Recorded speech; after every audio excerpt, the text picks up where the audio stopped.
Hello MotoGP fans. Welcome back to ZNGP today. Gigi D'Allegna offered a measured, technical read of Ducati's difficult opening weekend in Thailand, posted on LinkedIn. Her message combined acknowledgement of rivals' merits, a calm acceptance of a temporary setback and a clear plan, analyze the data, introduce targeted setup changes and let the European swing provide a fuller picture. Marc Márquez used a Madrid appearance to address the controversies from Buriram, defend his approach to racing under tighter stewarding, and underline the unusual nature of his race retirement. His comments mix frustration at post-race narratives with a pragmatic focus on adapting to new limits and moving on. Race Direction's decision to penalize Marc Márquez after his sprint overtake on Pedro Acosta in Buriram has sparked debate. The key detail: the incident occurred on the penultimate lap, a window where stewards apply stricter scrutiny. Had the decisive pass come on the final lap, the outcome, and the race winner, might have been different. Michele Pirro, Ducati's experienced test rider, defended the factory after a bruising weekend in Buriram and rejected talk of a crisis. Back from Thailand, Pirro argued that Marc Márquez was unlucky to be denied a podium by a tyre failure, stressed the normality of performance cycles, and outlined the practical work Ducati will carry out in Jerez to understand the issues. Don't forget to click subscribe button and the bell icon for MotoGP news update.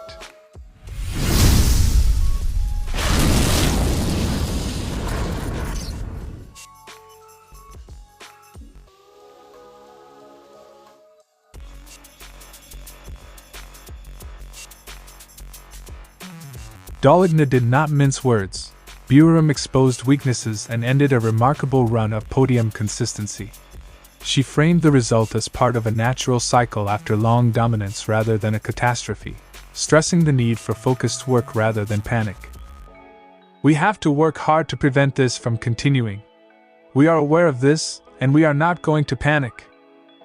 The tone is pragmatic: accept the reality, then apply engineering discipline to close the gap. D'Allegna reiterated that Márquez was managing the race intelligently, and that bad luck played a role in his retirement. She acknowledged the curb strike and the bent rim, while underlining that the podium had been within reach before the mechanical failure. Her account aligns with the team's view that the episode combined a rider's calculated approach with an unfortunate, rare mechanical consequence. The immediate priority, D'Allegna said, is data analysis and incremental setup improvements. Rather than radical changes, Ducati will focus on targeted adjustments to restore competitiveness across different circuits and conditions. Now our efforts are focused on analyzing the data and introducing setup improvements for the upcoming races. This methodical approach reflects Ducati's engineering culture: diagnose precisely, then iterate, especially important when tire allocations and track characteristics vary widely. D'Allegna reminded readers that Buriram's heat, curbed layout and Michelin's tire choice created an unusual environment that may have exaggerated Ducati's weaknesses. She urged patience, noting the calendar includes tracks where Ducati historically performs strongly and where the true competitive order will become clearer. The message is strategic: short-term results at a single, extreme venue should not be overinterpreted. While candid about the setback, D'Allegna congratulated rivals and emphasized collective responsibility within Ducati. The post balanced accountability with reassurance that the team has the resources and expertise to respond. That combination, humility about the loss and confidence in the recovery plan, is designed to steady riders, staff, and stakeholders ahead of the European tests. Gigi D'Allegna's LinkedIn note was a disciplined response to a bruising weekend: acknowledge rivals, avoid panic, analyze the facts and act where the data points. Ducati's challenge now is to translate that engineering resolve into concrete gains on circuits that will better reveal whether Buriram was an outlier or the start of a deeper shift. Márquez confirmed he is not yet at the same physical level as last season and is working to find what he called a new 100%. He remains optimistic about reaching better condition by the Brazilian GP at the end of March and framed recovery as a process rather than a deadline. I'm hoping Brazil is the way to go. I'm always optimistic. First I have to find my 100%, The new 100%. The message is pragmatic. Incremental gains in fitness will shape his ability to extract the bike's potential across the season. On the dramatic tire failure that forced his retirement, Márquez struck a composed tone. He described the incident as unlucky, acknowledged the team's checks, and said he isn't hunting for blame. Having reviewed footage and team findings, he accepted the event as an isolated freak occurrence and moved on. There's simply no explanation for what happened, but I'm not even looking for one. I've simply focused on the next one. That refusal to dwell on causation signals a rider intent on control, over preparation and response rather than over uncontrollable moments. Márquez reflected on a split-second decision to take the safer line off the track, a choice he believes likely avoided a worse outcome. He contrasted that with past instincts to persist on the racing line, showing how experience and caution now factor into his split-second calls. The anecdote underlines how risk management has become part of Márquez's toolkit, especially when physical limits or unpredictable failures are in play. While acknowledging Ducati's unusual weekend, Márquez expressed hope that Buriram was an outlier caused by specific conditions. He reminded listeners that last season's extraordinary run was not the norm and urged patience as the championship unfolds across diverse circuits. We have to build. One race goes better, another worse.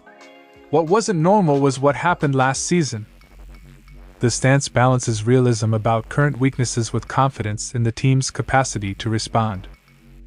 Asked about the uncertain Qatar round, Márquez said global events put racing in perspective and that a Grand Prix is secondary when larger issues are at stake. He expressed hope for a swift return to normality but accepted that calendar changes are understandable under the circumstances. The comment reflects a broader awareness among riders that sport operates within a wider world. Marc Márquez left Madrid focused on recovery and the road ahead, pragmatic about fitness, untroubled by the puncture's mystery, and confident that measured work will restore competitiveness. His tone combined realism with resolve, a champion intent on rebuilding momentum race by race rather than letting one unlucky moment define the season. During the sprint, Márquez and Acosta fought wheel-to-wheel for the lead. On the penultimate lap, the two riders arrived side by side into a tight corner. Acosta was forced off the racing line and briefly left the track. Race direction judged Márquez at fault and ordered him to give the position back, a sanction that cost him the sprint victory. He had to give up one position. The timing of the maneuver, not only the contact itself, proved decisive in the stewards' assessment. The stewards operate with a tiered approach that prioritizes safety. Incidents early in the race, when the pack is dense, attract the harshest penalties. The period from the second lap to the penultimate lap is examined under stricter standards than the final lap, where officials traditionally allow more latitude for last gasp battles. That framework explains why identical contact can produce different outcomes depending on when it occurs. Because the contact happened on the penultimate lap, stewards applied the stricter middle-race threshold. By forcing Acosta off the line before the final lap, Márquez was judged to have denied a safe overtaking opportunity. The panel opted for the lightest available sanction, a one-place demotion, signaling they did not view the move as excessively dangerous but still outside acceptable limits. The penalty reflects a balance between enforcing safety and recognizing the competitive nature of sprint racing. If the decisive pass had been completed on the final lap, stewards typically grant riders more freedom to contest positions, accepting greater risk in the closing corners. In that scenario, even with similar contact, officials are less likely to alter finishing positions after the flag. As a result, Márquez might have kept the win on track and avoided the post-race demotion. Timing, therefore, can be as influential as intent or contact in stewarding outcomes. The incident underlines a tactical reality for riders. The lap on which you attempt a move can change its legal and sporting consequences. Teams and riders must weigh aggression against the steward's evolving thresholds, especially in sprint formats where every corner can decide a result. The episode also fuels discussion about consistency and clarity in stewarding decisions across the season. For fans and competitors alike, Buriram is a reminder that split-second choices are judged within a structured, time-sensitive framework. The Buriram sprint will be remembered not only for the wheel-to-wheel drama but for the fine margins of stewarding. Marc Márquez's penalty hinged on timing as much as contact. On the penultimate lap the rules bite harder, while the final lap often allows more leeway. In MotoGP's tight sprint format, when you make the move can be as decisive as how you make it.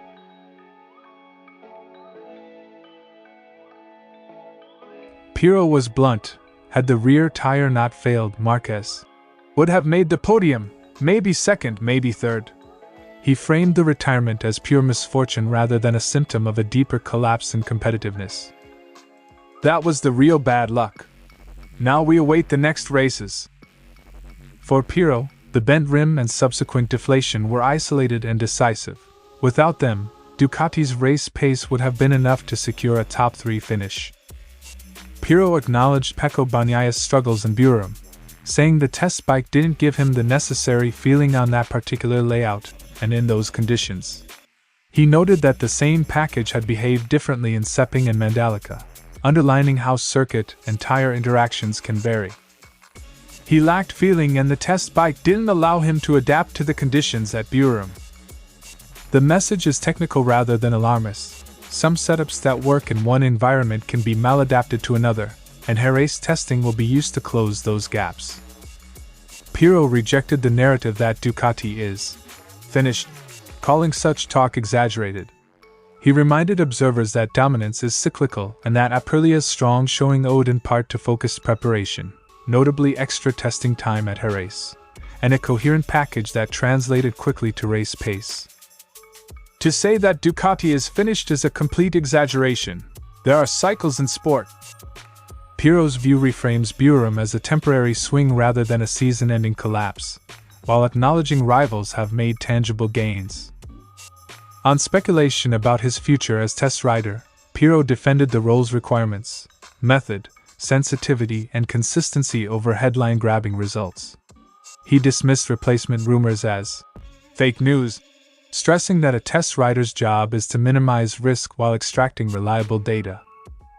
To be a test driver, you don't need a champion, you need method, sensitivity, and above all, consistency. That defense underlines Ducati's preference for experienced, methodical feedback during a season of simultaneous current bike development and longer-term projects. Pirro urged calm and focus. Ducati will use the upcoming Jerez test to analyze tire behavior, setup choices, and the interaction between the current Desma set-aside and the 850 project.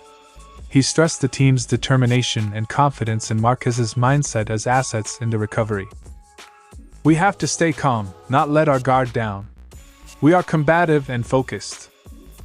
The plan is straightforward: diagnose, iterate, and validate on circuits that better reflect the championship's variety. Michele Pirro's assessment is a measured rebuttal to panic. He frames Buriram as a weekend of bad luck and circuit-specific challenges rather than proof of a terminal decline.